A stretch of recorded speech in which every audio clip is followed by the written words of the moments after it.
আসসালামু আলাইকুম রহমতুল্লাহ। সবাই ভালো আছো তো? আলহামদুলিল্লাহ। আজকে আমরা যে গল্প শুনবো কাব বিন আশরাফের গল্প। প্রিয় নবী সাল্লাল্লাহু আলাইহি ওয়াসাল্লামের সময়কার এক পাপিষ্ট ইহুদি, সে প্রিয় নবী সাল্লাল্লাহু আলাইহি ওয়াসাল্লামকে গালিগালাজ করত। নবীজির নির্মল ও নিষ্কলুষ চরিত্রে কালিমা লেপনের চেষ্টা করত। তার শানের খিলাফ এমন অবমাননাকর শব্দ ব্যবহার করত যা প্রতিটি মুসলমানের ঈমানি চেতনায় শক্তভাবে আঘাত হানায়। তার কুকর্মের ফিরিস্তি এখানেই শেষ নয়, সে লোকজনকে রাসূল সাল্লাল্লাহু আলাইহি ওয়াসাল্লামের বিরুদ্ধে উত্তেজিত করত। নাউজুবিল্লাহ। এমনকি একবার রাসূল সাল্লাল্লাহু আলাইহি ওয়াসাল্লামকে দাওয়াত দিয়ে এনে হত্যা করার ঘৃণ্য ষড়যন্ত্র সে এঁটেছিল। নাউজুবিল্লাহ। রাসূল সাল্লাল্লাহু আলাইহি ওয়াসাল্লাম প্রাথমিক পর্যায়ে সাহাবা ইকরামকে ধৈর্য ধারণের আদেশ দিয়েছেন।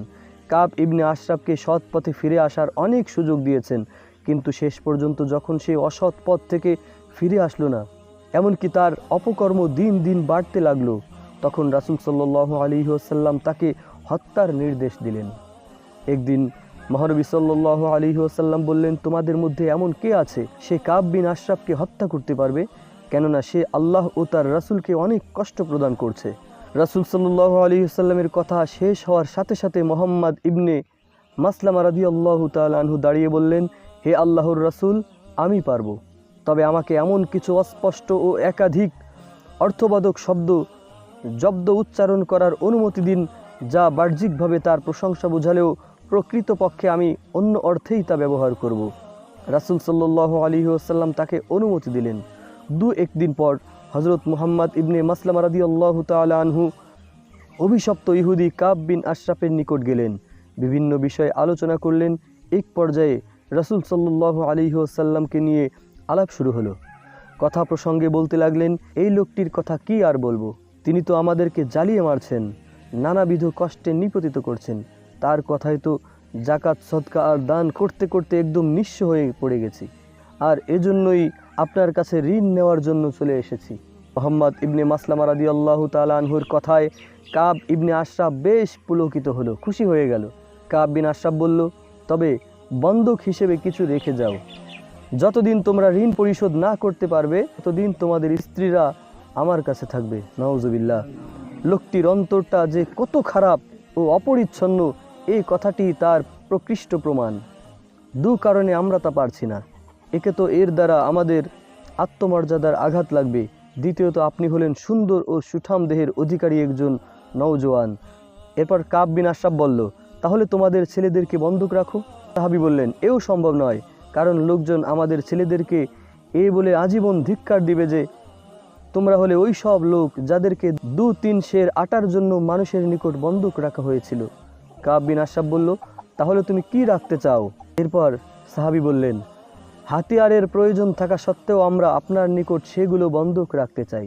কাব বিন আশরাফ বলল, ঠিক আছে, রাত্রে অস্ত্র শস্ত্র নিয়ে এসো এবং ঋণ নিয়ে যেও। ওয়াদা অনুযায়ী হযরত মুহাম্মদ ইবনে মাসলামা রাদিয়াল্লাহু তাআলা আনহু রাতের বেলা তার কয়েকজন সঙ্গী সহ কাব বিন আশরাফের বাড়িতে গেলেন।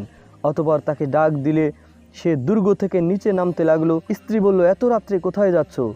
কাব বলল, মুহাম্মদ ইবনে মাসলামা আর আমার শরীক ভাই আবু নাইলার নিকট যাচ্ছি, তুমি চিন্তা করো না, কিছুক্ষণের মধ্যেই ফিরে আসব।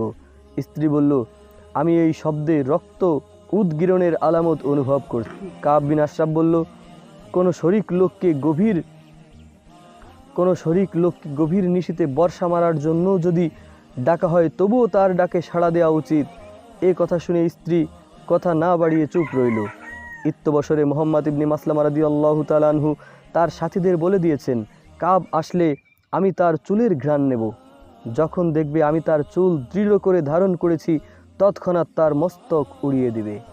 মুহাম্মদ ইবনে মাসলামা রাদিয়াল্লাহু তাআলা আনহু বললেন, যদি কিছু মনে না করেন তবে আমাকে আপনার সুবাসিত মস্তক থেকে সুঘ্রাণ নেওয়ার অনুমতি দান করুন। কাব বিন আশরাফ বলল, ঠিক আছে।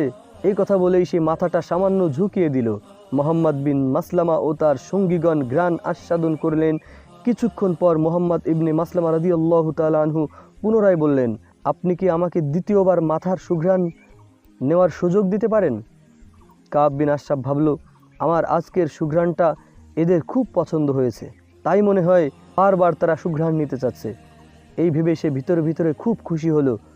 বলল, ঠিক আছে, তুমি ইচ্ছা মতো সুঘ্রাণ আস্বাদন করো। দেখছো, বলতেছে ঠিক আছে, তুমি ইচ্ছা মতো সুঘ্রাণ আস্বাদন করো। মুহাম্মদ ইবনে মাসলামা রাদিয়াল্লাহু তাআলা আনহু কাব বিন আশরাফের কাছে গেলেন এবং ঘ্রাণ গ্রহণে ব্যস্ত হয়ে পড়লেন।